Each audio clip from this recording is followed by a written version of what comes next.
The Enforcement Directorate arrested Gurugram-based businessman Amit Arora. This is the sixth arrest in the Delhi excise policy case by the ED.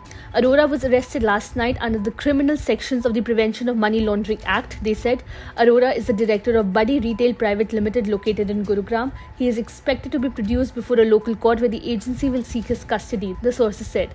The Enforcement Directorate case stems from a CBI FIR. The CBI, in a recently filed charge sheet in the case, claimed that Amit Arora, with two other accused, Dinesh Arora and Arjun Pandey, are close associates of Delhi Deputy Chief Minister Manish Sisodia and were actively involved in managing and diverting the undue pecuniary advantage collected from liquor licenses for the accused public servants.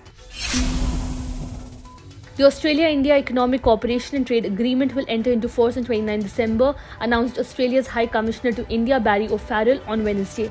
The date is set. The Australia-India Economic Cooperation and Trade Agreement will enter into force on 29 December, delivering new market access opportunities for both countries and securing the friendship in the decades to come, Ambassador O'Farrell tweeted. This announcement comes a week after Australian Prime Minister Anthony Albanese said that the country's free trade agreement with India has passed through its parliament. This trade agreement will deliver new market access opportunities for Australian businesses and consumers from December 28th. The onset of winter and deteriorated air quality meant that the national capital was seen covered in a layer of smog this morning.